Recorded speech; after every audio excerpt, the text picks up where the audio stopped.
Europe 1. Le journal vous est présenté par Christophe Lamar. Bonjour Christophe. Bonjour Dimitri, bonjour à tous. Mikhaïl Gorbatchev est mort. Le dernier président de l'URSS s'est éteint hier soir à 91 ans. Il disparaît au moment où se réactive le clivage Est-Ouest, clin d'œil sombre de l'histoire, alors que la Russie de Vladimir Poutine fait parler les armes en Ukraine et trembler l'Europe. De Mikhaïl Gorbatchev, on retiendra la perestroïka et la glasnost, restructuration et transparence en français dans le texte, deux réformes visant à transformer profondément l'Union soviétique et à la rapprocher des Occidentaux. Clotilde Dumais. Mikhaïl Gorbatchev, c'est avant tout deux mots. La perestroïka. Cette perestroïka, nous l'appelons révolutionnaire.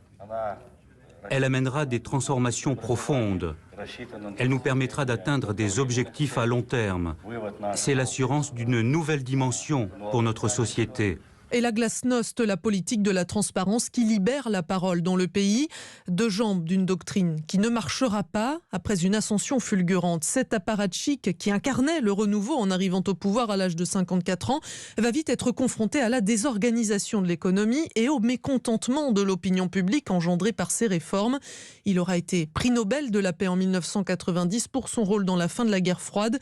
Mais ses concitoyens ne garderont de lui que le souvenir du 25 décembre 1991, lorsque Boris Eltsine le contraint à la démission, comme le raconte à l'époque la correspondante d'Europe 1 Valérie Meyer. Plus que quelques heures et il abandonnera ce mercredi le bouton du feu nucléaire à Boris Eltsine, car c'est la Russie qui hérite des prérogatives de la défunte Union, en accord avec les leaders des gouvernements de la CEI. Quelques heures plus tard, l'URSS est dissoute. Pour cela, l'Occident admirera Mikhaïl Gorbatchev.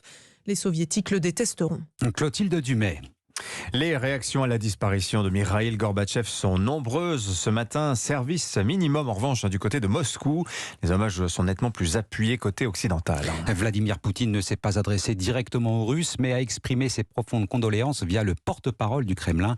Les Occidentaux sont nombreux à saluer sa mémoire. Un homme de paix pour Emmanuel Macron. Au Royaume-Uni, le futur ex-premier ministre Boris Johnson évoque le courage et l'intégrité de l'ancien dirigeant soviétique.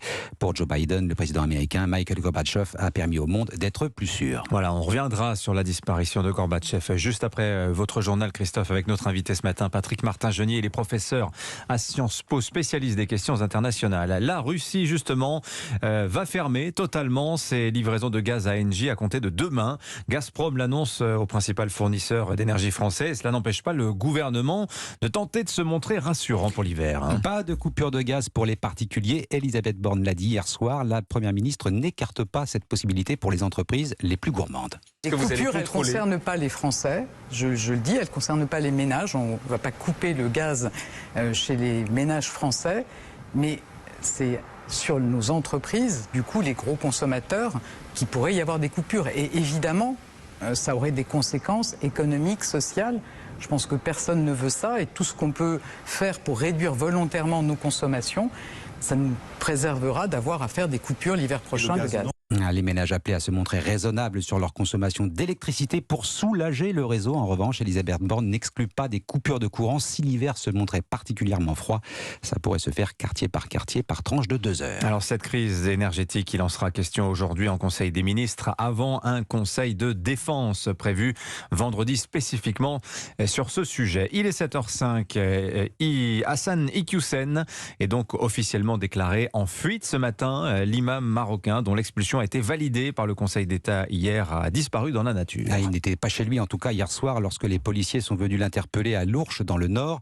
Son domicile a été perquisitionné, la commune bouclée, mais ce matin, l'homme reste introuvable. Reportage Lionel Gougelot. À chaque entrée de la rue, contrôle de police et fouille systématique des véhicules. Le dispositif est impressionnant autour du domicile de l'imam. Aucun signe de vie pourtant à l'intérieur de l'immense bâtisse. Ils perdent leur temps. Mon père n'est pas là, lâche l'un de ses fils qui habite quelques maisons plus loin. Des voisins du prédicateur commentent désabusés. La décision d'expulsion disproportionnée selon Marie. C'est pas juste, il a sa vie, il a ses enfants, il a sa famille. Pour autant, on le traite comme un chien. En fait, l'imam est simplement devenu un symbole politique selon Adam. Monsieur Darmanin veut veut faire un exemple de M. Equissem pour prouver aux Français qu'ils peuvent être en sécurité de l'islam radical. Et puis après, ça n'empêchera pas un malade mental de l'autre côté de la France de faire 10 fois pire. Mais d'autres habitants de l'Ourcq approuvent la fermeté des autorités. Moi, je suis entièrement pour. Ce monsieur-là, il a voulu garder la nationalité marocaine. Il a dégradé la France en étant imam. Mais bien sûr que ça mérite une expulsion. Bien sûr qu'il y a ce qu'il méritait. Il y a des lois chez nous, c'est à lui de respecter les valeurs de la France. 21h30, fin des recherches au domicile et sur la vaste propriété. L'imam est introuvable. Pas étonnant, dit un voisin. Cela fait plus d'un mois qu'on ne l'a plus vu. À l'Ourcq, Lionel Gougelot, Europe 1. Et selon une source proche du dossier, l'imam pourrait avoir trouvé refuge en Belgique. On passe à l'affaire Paul Pogba, peut-être loin d'être terminée. Son frère Mathias vient de publier une nouvelle vidéo. Il n'est pas tendre avec le champion du monde 2018. Mathias Pogba balaie les accusations d'extorsion et accable son frère Paul. La vidéo a été publiée hier soir sur les réseaux sociaux. Paul prétend que l'argent qu'il a offert à ses amis d'enfance a été estorqué. Mais on fait quoi si cet argent est justifié par des documents officiels et enregistrés et qu'il y a des preuves d'un geste consenti? On fait quoi? C'est pas pareil, n'est-ce pas, non? En tout cas, pour finir, juste soyez un peu patient. Le dévoilement des mensonges et ma version des faits arrive.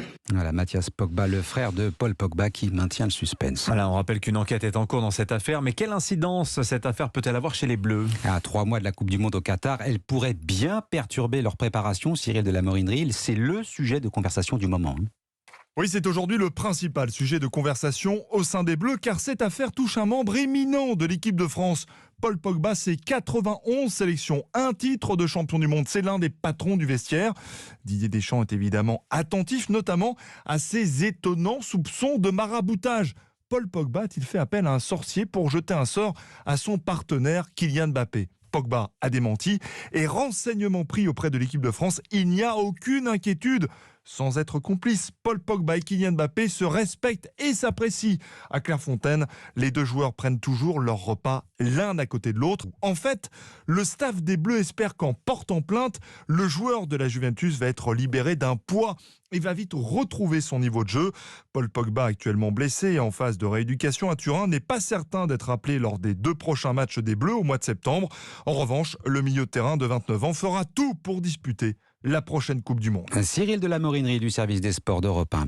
Le tennis, exploit majuscule pour les Françaises à l'US Open. Alizé Cornet bat la tenante du titre Emma Raducanu en 2 manches. Clara Burel de son côté s'offre Elena Rybakina, lauréate du dernier Wimbledon, autre tournoi du Grand Chelem.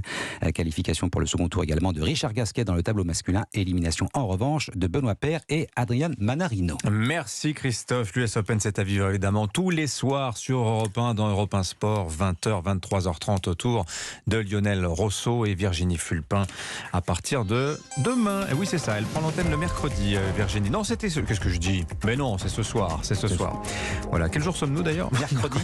Mercredi. Veille de rentrée. Oui, tous les jours, les matinales se suivent et se ressemblent. Il est 7h09 sur Europe 1. Dans un instant, Patrick Martin-Genier avec nous pour parler de Mikhaïl Gorbatchev. Et puis juste après, l'édito de Nicolas Bouzou. L'hiver s'annonce difficile, le gaz sera cher et rare. Mais il n'y a pas que ça. Il y a aussi un peu les errements de l'État stratège derrière cette crise de l'énergie. 7h09 sur Europe 1.